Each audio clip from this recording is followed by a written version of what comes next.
Assalamualaikum warahmatullahi wabarakatuh. Selamat datang di channel yang membahas seputar penelitian dan publikasi ilmiah, khususnya untuk para akademisi dan praktisi di bidang penelitian dan publikasi. Sebelum kita masuk ke materi berikutnya, silakan di-subscribe dan like. Dan jika ada pertanyaan, bisa menuliskan di kolom komen di bawah. Kembali lagi pembahasan kita tentang Scopus. Kali ini kita akan membahas Scopus jika Anda sudah mempunyai akses atau mempunyai akun, jika institusi atau lembaga Anda mempunyai account. Kalau pembahasan sebelumnya kita membahas hanya di preview seperti ini, hanya di preview. Ketika kita tidak mempunyai akses atau tidak punya langganan, di Scopus hanya terbatas, author hanya terbatas author search-nya. Sementara kalau kita punya akses di Scopus, kita lihat perbedaannya. Di sini hanya terbatas akses. Biasanya ada tulisan atau strip abu-abu di sini. Nah, kalau sini tidak ada dan tidak ada tulisan preview lagi. Kalau dulu ada warna biru, strip biru, sekarang sudah dirubah dashboardnya atau interface-nya lebih menarik. Kalau kita search, kalau di preview hanya bisa melihat author saja seperti ini. Kalau di sini kita bisa melihat documents, ya, dokumen. Ada source juga seperti yang pembahasan di preview, juga ada source untuk penelusuran jurnal yang terindeks. Untuk sources, subject area, title, publisher, dan ISN kita sudah bahas di preview kemarin. Sebelumnya pada materi sebelumnya. Sekarang kita akan membahas fungsi atau apa saja fitur yang ada kalau kita mempunyai akses di Scopus. Oke, kita balik ke search. Oke, kalau kita sudah punya akses, ada account di sini, ada indikasi kita sudah login. Ya, sudah login. Pertama tentunya account atau login yang sesuai kita berikan. Oke. Baik, pertama fitur di sini kita lihat ada dokumen, ada author, ada afiliasi. Ya, kalau di preview hanya author saja bisa kita set. Kita ingin mencari apakah artikel kita atau berapa banyak artikel kita sudah terindeks di Scopus. Kalau di sini ada 3 fitur. Yang pertama dokumen. Biasanya sebelum kita melakukan penelitian, apakah bidang atau area yang mau kita teliti itu seberapa banyak publikasi yang sudah ada. Jadi kita bisa telusuri awal sejauh mana perkembangan teknologi atau perkembangan bidang ilmu yang akan kita teliti. Saya ambil satu contoh sederhana di bidang komputer yang sudah umum adalah perkembangan big data. Big data. Kalau kita masukkan big data dan kita ambil artikel title apa saja, kita general search, kita cari. Kita akan dapat lihat di sini ada 146.000 lebih dokumen atau results berdasarkan keyword big data. Big data. Kita ambil big data. Misalnya saya ingin melakukan penelitian big data. Sejauh mana perkembangan publikasi tersebut? Bukan tidak boleh melakukan, tapi kita ingin memantau sejauh mana perkembangan tersebut. Nah, di sini kita lihat ada banyak. Open access ada 22.000, close access ada 120.000, dan publikasi 2020 ada 8.000, 2019 25.000, 21.000, dan seterusnya. Oke, kita bisa analyze lebih detail. Oke, kita ambil keyword tadi big data. Oke, big data. Nah, di sini kita lihat yang 146.000 tadi. Oke, berdasarkan grafik. Kenapa kita ambil analisa? Kita ingin tahu bahwa dari 1914 sampai sekitar tahun 2007 sampai 2010 ini tidak signifikan publikasi tentang big data. Kita lihat sampai 2010, 2011, maksimum 2012-13 lah. 2012 kita ambil. Oke, 2012.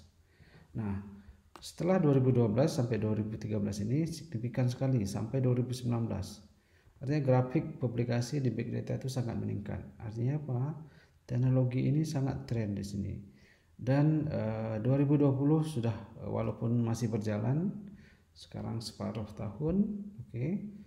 Tapi kita lihat nanti ada kalanya bidang ilmu itu dia akan menurun. Kalau sudah menurun artinya sudah saturasi, stagnan, bidang itu sudah tidak digemari lagi. Kalau kita lihat grafiknya masih naik atau di sini bisa jadi bisa lebih meningkat karena baru 2020 masih baru separuh tahunnya, masih ada bukan peluang, maksudnya bidang ilmu ini masih menarik untuk diteliti karena masih banyak publikasi. Begitu juga untuk referensi. Berikut yang di bawah kita lihat lagi setelah kita melakukan analisa dokumen peer by source. Ini dokumen per tahunnya, dokumen by author. Penulis yang terbanyak itu siapa? Kita bisa lihat nih, ada 130-an ini, ada 125, 30-an. Ya, penulis yang paling banyak menulis tentang big data. Berafiliasi berdasarkan afiliasi Chinese Academy of apa ini? Kita lihat.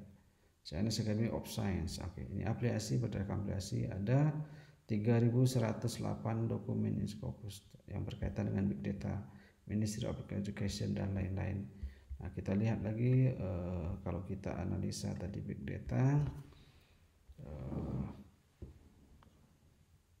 seterusnya di bawah dokumen by country. Oke, kita lihat dokumen by country ada China, US, India, UK, Germany. Ada 35K, hampir 40K, 36.000 dokumen. Ini lebih dari 30.000 US dan lain-lain.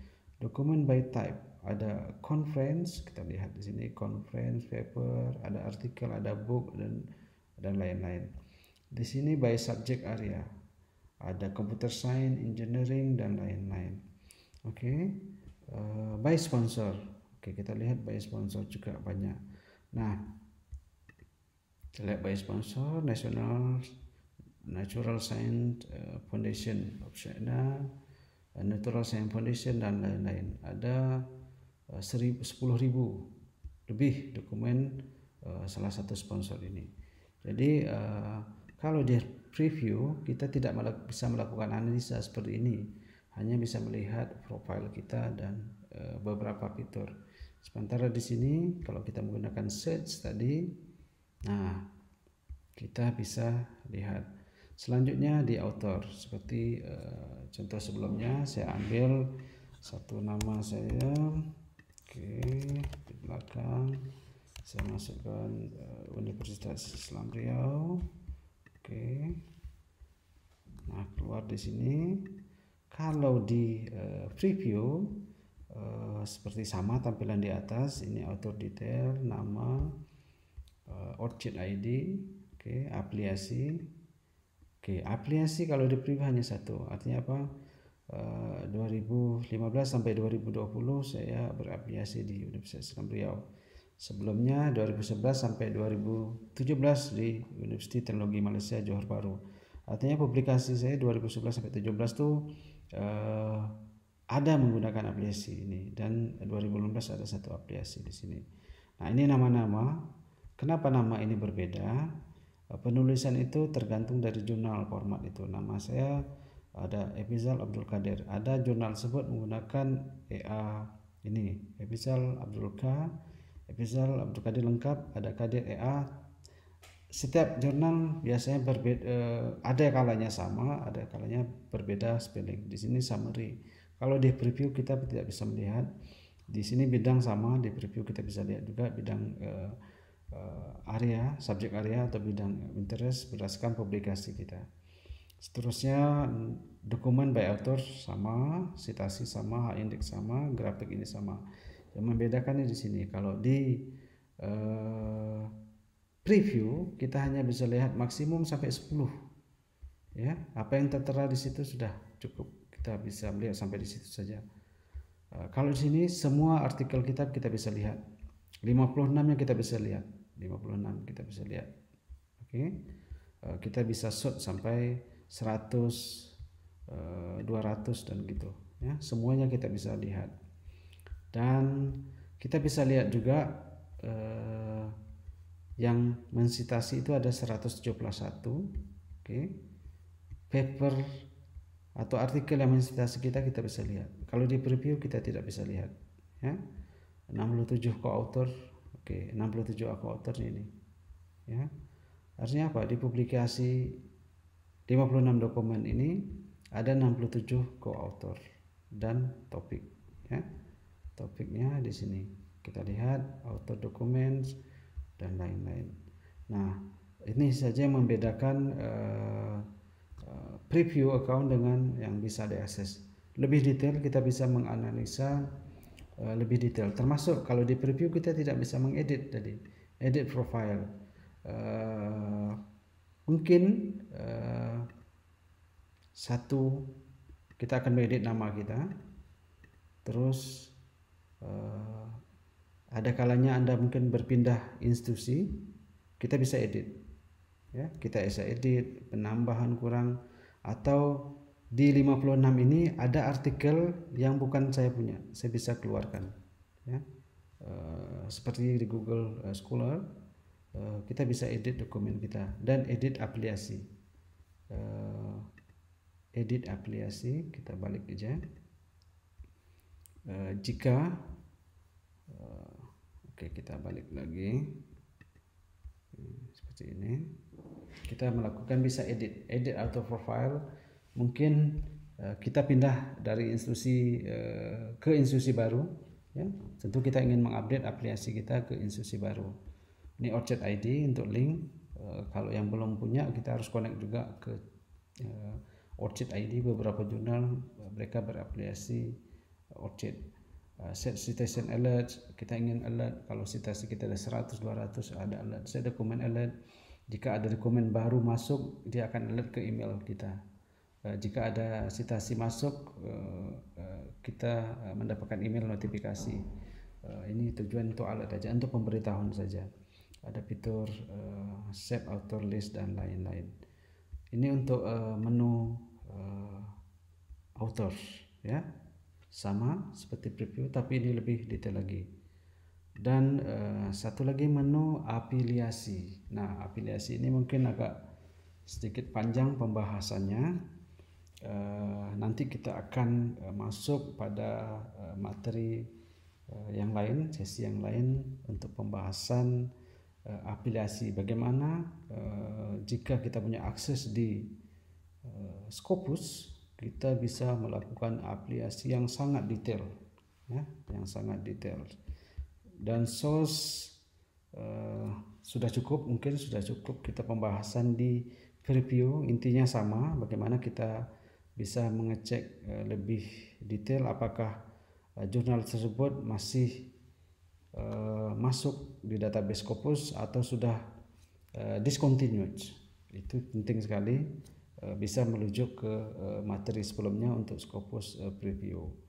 Baik, demikian untuk materi kali ini. Nanti akan kita lanjutkan pembahasan berikutnya khusus untuk afiliasi. Terima kasih, semoga bermanfaat. Terima kasih sudah menonton video ini dan nantikan materi menarik lain pada video berikutnya, serta jangan lupa untuk subscribe dan like. Terima kasih atas perhatian Anda semua. Wassalamualaikum warahmatullahi wabarakatuh.